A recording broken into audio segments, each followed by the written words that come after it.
Hello, magandang oras po sa lahat ng aking mga followers. Ngayon mayroon tayong bagong mutya.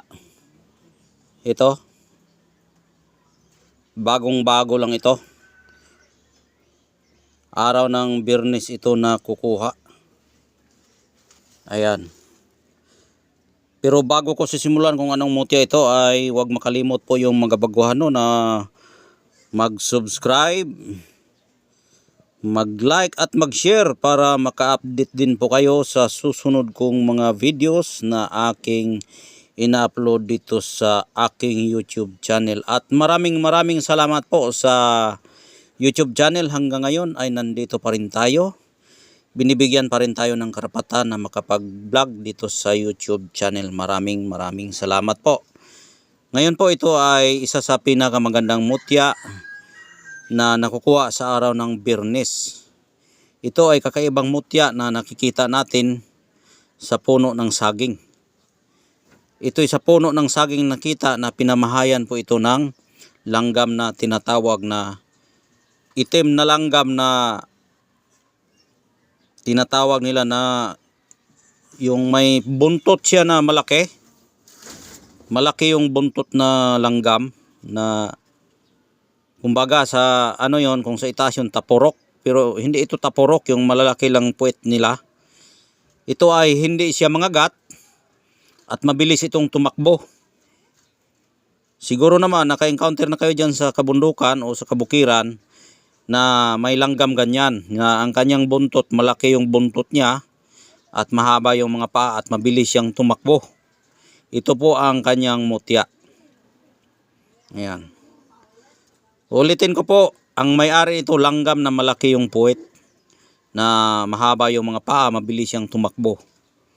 At nakikita po ito sa puno ng saging na pinamahayan nila. Ganun pa rin ang pagkuha niya. Araw ng Biyernes gabi siya kukunin kapag kabilugan ang buwan. O, di ba? 'Yun ang proseso sa pagkuha ng mutya ng langgam. Nakuha ito sa Biyernes. Ayan. Biyernes ito nakukuha at napakagandang mutya dahil ito po ay kristal at meron pang mga langgam sa loob. Ayan o, mga langgam po yan. Ayan po yung likod niya. Ayan, may mga langgam din sa loob na kanyang mga itlog. Ayan, may mga itlog yan sa loob. At yung kanyang hitsura, ito. Yan po ang langgam din na nakaano siya sa itlog, nakalumlom sa itlog, nakalublob. Ayan. Ang gamit nito ay pwede ito sa pampaswerte. Maganda ito ilagay sa tinda at pag-apply ng mga trabaho, approach sa tao para ikaw ay makadaling makahanap ng trabaho o kung ano ang iyong sadyain na kailangan sa iyong buhay. Ito din ay pampalambot sa puso ng tao. Itong langgam na malaki yung puwet. Ayan. Siguro naman kung imagine niyo yung mga ugali ng mga langgam, ulang hinto po yan sa paglalakad araw at gabi. Naghahunting ng mga pagkain para sila may makain sa pagdating ng tag-ulan. Yun ang mga ugali ng mga langgam. Pero ang ugali itong langgam na to ay iba rin itong ugali niya. Di lumalakad ato, yung malaki yung mga puwet niya, maglalakad siya. Mabilis siyang tumakbo. Yung iba, maglakad pero ito'y tumakbo. Tumakbo ang ugali nito.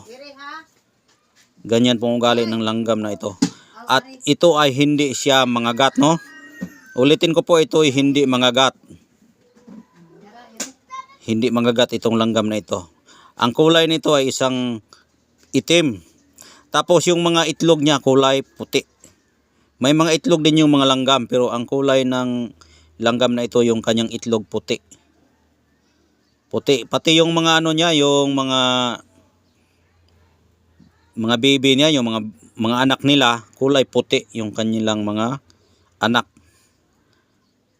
Ito ang kaibahan sa langgam na ito. Sa lahat ng langgam na aking nakita, ito ang pinakamagandang mutya dahil ano siya, parang hindi siya mangagat, ibig sabihin mga ano siya, mga lover siya na mga hayop. ang lover na mga hayop. Mapagmahal ito sa kapwa.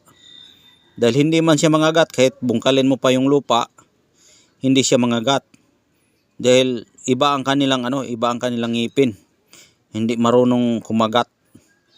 Hindi talaga mangagat itong langgam na ito. Yung itim na langgam na malaki yung puwet. Mabilis silang tumakbo. Mabilis silang tumakbo. Diba yung mga ibang langgam maglakad lang.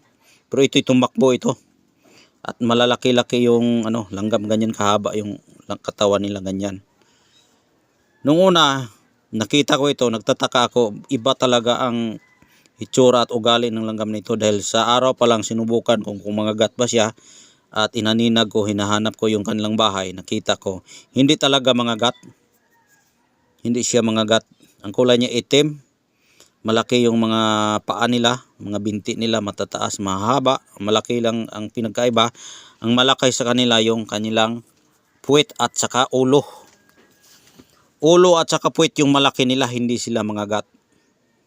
Kumbaga ito ay mga mapagmahal itong langgam na ito. Kaya napakaganda ito gamitin sa pampaswerte. Hindi siya mangagat. Ayan, madaling makapagpaamo ito ng mga customer dahil langgam siya. Ang langgam kasi ay marunong sila maghanap ng mga pampaswerte. Dahil sila ay nag-iipon ng mga mineral sa ilalim ng lupa na pinamahayan nila. At yun ang kanilang ginagamit sa kanilang sarili upang sila ay magiging magtagal sa mundo. Mabuhay sila, kung baga mayroon silang mga agimat. Ang agimat na ginagamit lang yung mga minerals sa kalikasan katulad dito. Ito ay isang minerals, dahil sila ay nakakuha nito. Iniipon-ipon nila ito. Hinakot-hakot nila yung mga minerals hanggang nagtigas, hanggang nagiging bato. Yun po ang ugali nila, naghahakot sila. Kapag dala mo ito ay napakabisang pampaswerte. Itong kanyang mutya. Mutya ng langgam na malaki ang puwet, malaki ang ulo, mahaba yung mga paa, mabilis itong tumakbo. Araw at gabi ito'y naghahanap ng mga pagkain. Ayan, maganda sa pampaswerte. Tingnan nyo mabuti. Yan po yung mga langgam nakadikit pa sa ilalim ng bato. At yung itlog nila ito, ayan, mga itlog nila yung mga maliliit na nagkumpul-kumpul. Yan, nagkumpul-kumpul yung mga itlog nila. Yan, ito ay gilumluma nila ito. Gilumluma nila para sila ay makadami ng mga itlog at makadami sila ng kanilang mga lahi. Dahil bihira ka lang makita ng langgam na malaki ang ulo, malaki yung puwet, mataas yung mga mahahaba yung mga galamay nila, at mabilis silang tumakbo. Yun, kung baga ito parang kabayo. Siguro naman nakakita na kayo at nakakilala na kayo niyan, naka-encounter na kayo diyan sa kabundukan. Especially yung mga nitibo sa bukid, alam nila yung mga malalaki ang puwet na mga langgam at malaking ulo. Hindi yan mangagat. Makakita kayo ng mutya niyan, napakaganda yan. Dahil mabilis yan makapag-amo ng mga tao. Yan, pampaamo ito, pampaswerte, pampaamo. Ayan.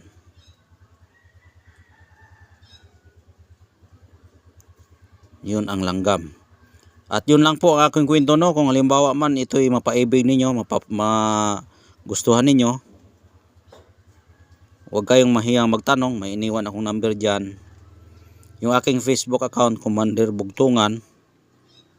Pwede kayong mag-chat sa akin para mag-inquire kung kailangan ninyong pampaswerte. Ito po ang mai-recommenda ko sa inyo. Kung maabutan pa ninyo ito sa aking pag-vlog, ay mapasa inyo ito, dahil nag-uunahan po yung ating mga followers sa ating mga vlog para makakuha ulit ng mga mutya. Ayan, napakabisa po ang mutyang ito. Mutya sa langgam na malaki ang puwet, malaking ulo, mabilis tumakbo. Ayun lang po, at kayo na din po bahala sa pag-analyze sa spiritual ninyong pagbasa kung ano ba talagang klaseng langgam yan. Kaya hanggang dito na lang, at maraming salamat po at God bless po sa inyong lahat.